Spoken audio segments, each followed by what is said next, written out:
And the research that I have seen, it doesn't do much, right? Okay, this is absolute bullshit.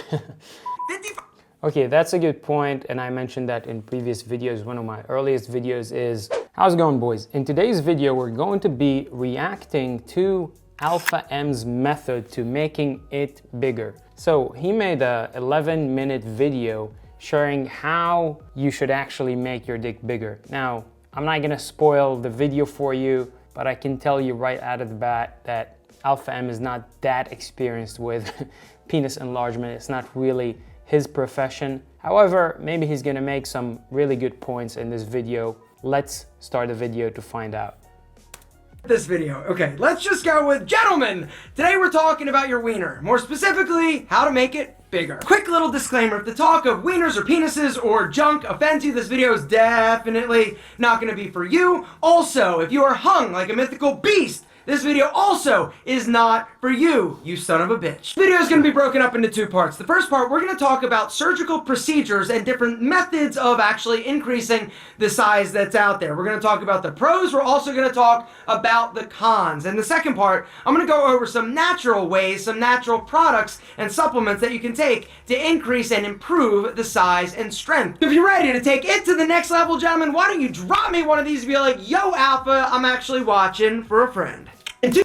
Okay, first of all, there are no supplements that I know of that will increase the size of your dick. At least nothing permanent. Like, they're probably gonna increase the erection and make it stronger, but you know, it's not gonna change the size. And you know, that can be confusing. Some guys would think, oh, I've gotten bigger, but the fact is, all you have is just a stronger erection, that's all. In 2006, there was a study done where they interviewed like 52,000 heterosexual men and women. And what they found is that 55% of the dudes were unhappy with the size of their junk. But they also interviewed the women and found that 85% of them were totally satisfied. Think about that for a second. 55. Okay, that's a good point, and I mentioned that in previous videos. One of my earliest videos is the issue of the size is not a problem for most women. And according to him, 85% of women, I personally agree with that. Most girls that I've been with never, said anything about the size. In fact, probably like 2% of the girls I was with said that maybe I'm too small for them. But again, that's 2% from like 100 plus women that I've been with. So most of the time, your size is totally normal. You're just comparing yourself to porn stars, and that's the issue. 85% of dudes, over half of us are like, yo, it's too small. Why would we think this? Pornography. One of the other downsides to watching porn is that we get this warped sense of what normal actually is. When the truth is that the normal male penis, and it's like, yeah, is like 5.16 inches. 90% of dudes, it is between 4 and 6 inches, which means that 10% are either a little smaller or a little bigger. Even though logically as dudes, we can be like, okay, I understand that's what average is, but it doesn't matter. I'm still insecure and I still want it to be bigger because I watch movies and they're huge. This is such a prevalent issue that psychologists have actually termed the small penis anxiety. There's also another term called PDD, or penis dysmorphic disorder. If you are somebody who is really preoccupied or worried about the size of their junk, guys, what I would recommend is possibly go seek therapy. Okay, I actually experienced this firsthand, because some of you guys are actually writing me, asking me about methods to make your dick bigger. And first question I ask is like, how big are you and how much you want to gain? And some of the guys, I kid you not, some of the guys are coming to me with like, oh, I'm like 7.5 inches or 8 inches and I want to get it to 9 inches. I'm like, dude, you are way too big for most girls. Like, you are reaching the uncomfortable zone. So most guys are literally doing that just, to boost their ego maybe, to feel good or better about their body, but it's not necessarily what girls want. And a lot of the times it may not, make it better. It might make it worse. If you're making the sex uncomfortable for the girl, she's not gonna enjoy it as much. So I know this is probably not gonna convince you. Doesn't convince me either. I still try to make my dick bigger every day, but I'm just telling you, most guys are within the good range and their size is absolutely fine. to deal with the issue, because some of these things that we're going to talk about in terms of the options are very risky to extremely risky. But remember, at the end of this video, I am going to go over some supplements and herbs that you can take to have a better, bigger, stronger, more amazing penis. Okay, so he's mentioning something that is not true in my opinion. He's saying that the options for making your dick bigger range from very risky to extremely risky, which is absolutely not true. And he's saying that because he doesn't have like actual experience with penis enlargement. So, you know, using a proper penis stretcher, following the instructions and the safety measures, meaning, you know, don't hang like 30 pounds on your dick, don't stretch too much, don't use those shitty extenders with the belts or silicone on them. If you follow those kind of safety measures, stretching and pumping should be more than safe. But according to him, everything is risky. He obviously never tried any of those methods himself. But one thing we do also want to get out of the way up front, since we are talking about penises, guys, we can't talk about that without talking about erectile dysfunction. Okay, so now he's gonna make an ad just like in every video of his. So I'm gonna just skip that. Let's go. Length of your penis, right? The first one is to make it longer, where they actually go in and cut the suspensory ligament to let your penis like hang a little bit lower. Essentially, we have a little ligament that holds our penis to our pubic bone, and what happens, they come in and cut it. And when they cut it, it actually will hang a little bit lower. The downside to this is that your penis will never like point up ever again. Instead of this, it's gonna be like this, even when it's like supposed to be up here. And the reason is because you cut that ligament, and so there's nothing like holding it or supporting it up. The other reality with this surgery is that you're not actually like technically like making it longer, you're making it look longer. Okay, so what he's saying is true. I think most of you guys know that by now.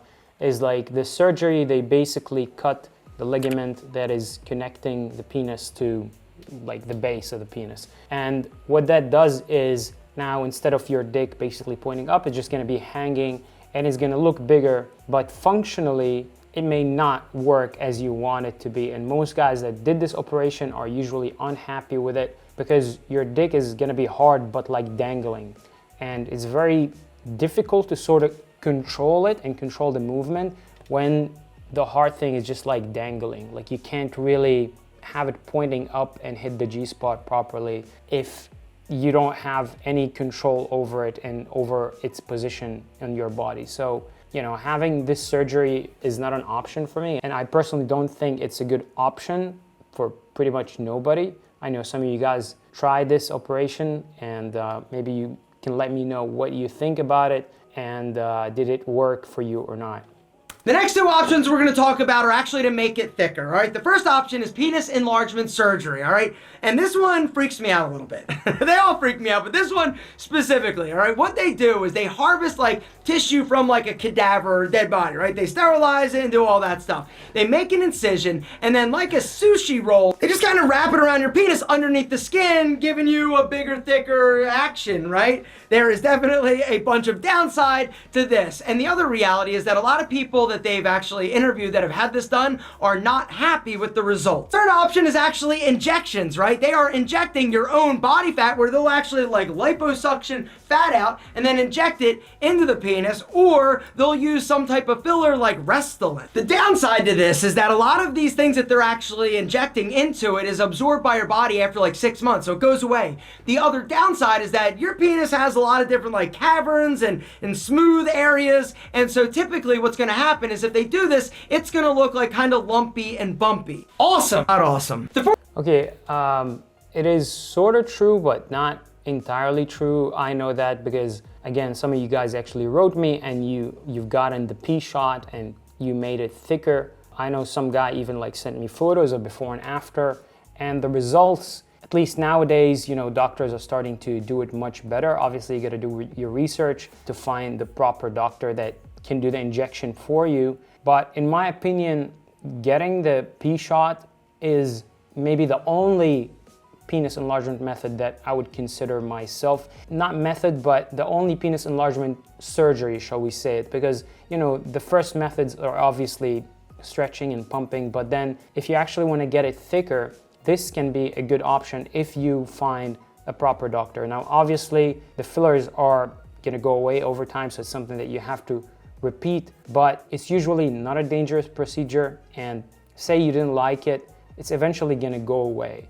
So there's not that many downsides. Maybe the cost, it can be expensive in some countries, but the thing that I like about it is what guys don't know is like the thickness matters way more than the length of your penis. So with the P-shot, you're actually making it thicker, which will result in the girl, you know, having more pleasure from the thickness because she's gonna feel more full. And so, in my opinion, it's not like a bad option as Alpha is portraying it to be. The fourth option is a penis implant. So penis implants have been around like for ages to help and treat dudes with ED, right? Well, there's something back in 2004 that was approved that's basically like a silicone sleeve that gets implanted into your penis, right? It costs like $13,000. The technical name for this is a pneuma or panema. I think I'm probably butchering the name, but there was actually a study done by the Journal of Sexual Medicine that interviewed like 400 dudes that actually had this done, and they reported like 81% of the dudes who had it loved it. Next option. Okay, so to this option, what he's saying, it's usually not an option that is used for penis enlargement, okay? It's an option that is used for erectile dysfunction, and he's sort of mixing things up here. And like, it's a tough procedure. Like, they're gonna basically implant a pump in your body to basically trigger this silicone thing and to inflate it. And it's a serious operation. It's an expensive, serious operation. It's the last thing I would consider. Like, the only people who maybe should do this operation are people that cannot get it up, like ever. Like they tried every possible thing on the planet and they cannot get hard, they cannot have sex properly. Are the only people that maybe should consider such operation, but this is by far one of the most dangerous operations you can possibly make. I'm definitely against this one. It's definitely not for penis enlargement. Is extenders, right? It's like this contraption that you wear and you strap to like your wiener when it's like not like this, right? And you wear this thing. You wear it for like 7 hours a day for like months at a time. And the research that I have seen, it doesn't do much, right? Okay, this is absolute bullshit. And you can verify it yourself. First of all, I've gained over an inch plus from, you know, stretching, and I never wear the device for 7 hours during the day, so it's not true. I also did skip some days. The average time I used to wear the device is between 2 to 4 hours, more towards the 2 hours per day, but I used to stretch properly in this time. So to say that there's very little research backing those things up. In fact, there's a lot of research. I did make a video in the past showing the actual research that was done. You know, people that did wear the extender, the results were pretty solid. Like, people were gaining between ½ an inch to 1 inch from wearing stretchers. And the reason why it definitely works is, well, at the beginning of the video, he was mentioning the operations that basically cut the ligament connecting your dick to your body. And something that the stretchers do is they stretch the ligament. So they're basically not only making your dick bigger through, you know, stretching and cellular division, but they're also stretching the ligament. So they're getting the dick out of your body, which will result in a longer, bigger dick. So just wanted to point that out.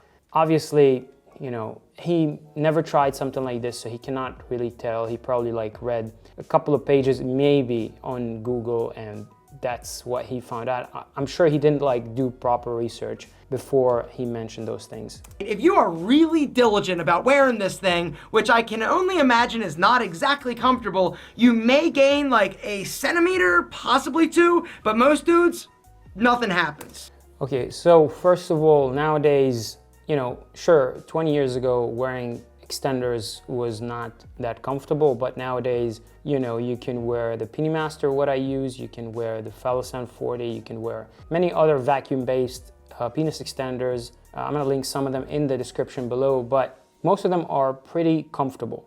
The fact that I can wear it and most guys can wear it, you know, it's not a big deal. Sure, if you buy those crappy ones like Quick Extender Pro, Male Edge, Size Genetics, and Jess Extender, and all those crappy ones that use the belt, you know, they wrap around your dick and they choke it. Those ones are not comfortable and you're gonna have a really hard time making them work. But if you use vacuum-based, preferably one that you can hang some weight on it so that you can maximize the stretch, it's gonna be comfortable and it is gonna work eventually. But there have been a lot of people that have reported like injuries and injuring themselves from actually doing this. Next option is called Jelqing. That is essentially, I don't know how it... Did he just say Jelqing? I think he said Jelqing. Jelqing, dude. Where'd you get the U from? It's like you're like milking yourself kind of and like stretching and it's very similar to like the extender thing, except you're doing it to yourself. So jelqing, there's a lot of information online, a lot of forums and people are talking about this.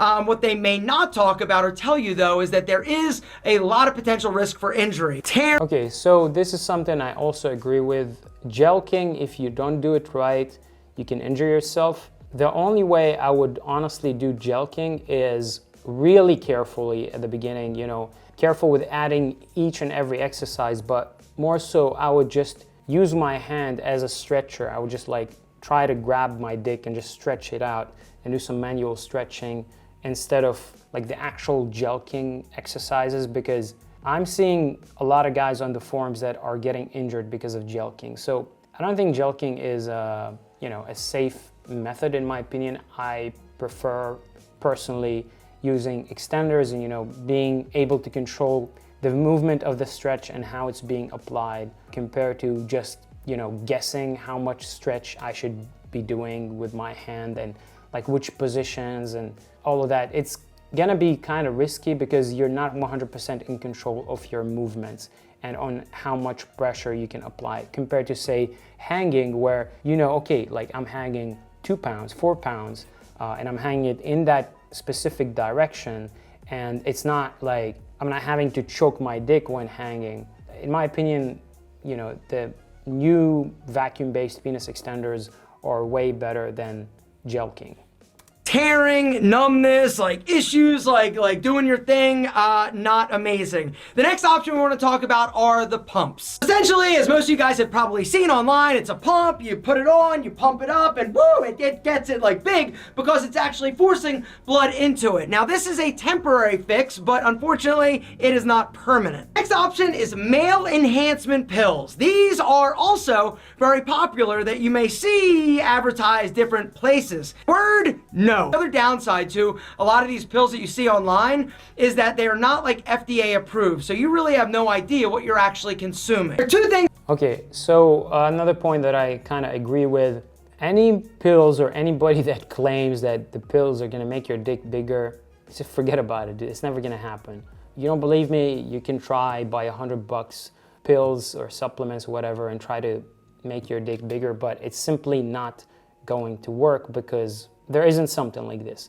Like the only way is using stretching. Some guys claim that using some sort of specific hormones and or blocking some of the hormones might result with you having a bigger dick. For example, using HCG alongside with estrogen blockers. I've heard that, haven't yet tried it myself. I did try using HCG, haven't gotten any results from it, by the way. But, you know, there is or might be some potential for some like actual hormones, not like some supplements that you can easily buy online. You have no idea what's in them. There are two things that will definitely make it look bigger. Number one is manscaping, right? If you are somebody that is concerned about the size, you probably have already figured out if you trim the bushes, everything, including the trees, are gonna look like super big and mas grande. The other thing I would recommend is that if you are somebody that is a little bit overweight or you carry some extra fat down in the pubic region, by you actually losing weight and shrinking that fat, as you gain fat in that area, right, it's pushing out around your penis, making it smaller. And so if you lose weight, look what happens. Exactly, that bad boy gets huge. So now, gentlemen, let's go over a few natural ways to make it better, stronger, and... Okay, so he's just stating the obvious of like trim the hair, lose some weight. Sure, but you know, there is a limit to how much you can do it. Like trimming the hair, it's obvious one, but in terms of losing the weight, you're still, I mean, some people naturally just hold some fat in the pubic area, and there's not much you can do. Like, you have to be extremely lean to like an unhealthy level for you to really be flat down there, and it's very difficult to maintain. All that good stuff. The first one I've mentioned before in different videos, and that is L-arginine. It's an amino acid that essentially helps with blood flow. So personally, I noticed a dramatic difference in the quality and like the strength and like actually like the size of it when I started actually supplementing L-arginine. Now, L-arginine also is going to help you like look a little bit more vascular typically in the summer, because L-arginine is the primary building block of nitric oxide. Now, something else that you can take is something called L-citrulline, which actually converts into L-arginine, and some research has actually shown that that's a better option because L-arginine gets absorbed and metabolized fast. Vitamin D, as you have heard, is amazing for your immune system, keeping you healthy. Okay, about the L-arginine, I'm gonna have to kind of test it out myself and try it and report back to you guys. I haven't seen much difference from before. I'm not sure if I ever taken it like consistently and basically tracked it, but I'm probably gonna start right now just to put it to the test and let you know if it's actually helping my erection strength. Healthy and strong. But what research has actually shown that if you are deficient in that amazing supplement, you are going to have a harder time getting a good erection. Vitamin D is amazing and critical for keeping all of the blood vessels healthy and doing their thing. The third natural way, gentlemen, is a supplement called Yohembi. Yohembi is actually derived from the bark of an African evergreen, right? This one has been around for like decades, helping dudes from like the old age, like getting it for those spicy ass cave senoritas. There's also been some research that shows that when you combine Yohembi with L-arginine, it's a good thing. There is a downside to Yohembi though, and that is elevated blood pressure. Not to mention like anxiety, right? So you got to make sure that you are taking the necessary precautions, and if you are somebody that is prone to elevated blood pressure, this might not be the best one for you. Number 4 is an ancient Chinese secret weapon called horny goatweed. This has been used to treat like low libidos. There's been some like mixed research that it doesn't actually do anything for libido, but it does improve the quality and quantity of your erection. And last but certainly not least is good old-fashioned vitamin C, the amazing antioxidant. So you're like, yo, how does an orange help me and it be better? Well, the reason is because antioxidants are responsible for nitric oxide production, also the prevention from it being broken down, which results in it being better, harder, more amazing. That is where I'm going to end things. Okay, I don't know the base to those claims, you know, vitamin D and vitamin C and maca and horny goatweed. I personally experienced with the majority of those supplements. To tell you the truth, like that I felt some noticeable difference, not really. Like I'm continuously taking vitamin D, vitamin C, and I'm also taking horny goatweed. Not really seeing huge differences, but I'm gonna put this L-citrulline to the test, and I'm probably gonna report back to you guys and let you know if it's actually working. But to summarize this video, Alpha M is basically trying to make a video. Obviously he's getting like 1.7 million views. He's trying to make a video on a topic that is hot. I don't think he ever tried the methods himself, nor did he make like proper in-depth research. Quite an interesting points he is making over here, but you know, as you saw, I kind of disagree with quite a few of them. And anyways, this is my take on this one. I'm gonna leave links to everything I'm personally using and the results that I've personally gotten from stretching in the description of this video below, so make sure to check them out. If you did like this video, you want me to make more videos like this one, make sure to like it and let me know in the comment section below, what do you think about Alpha M's guide to making it bigger? And anyways, I'm gonna see you in the next video. Bye-bye.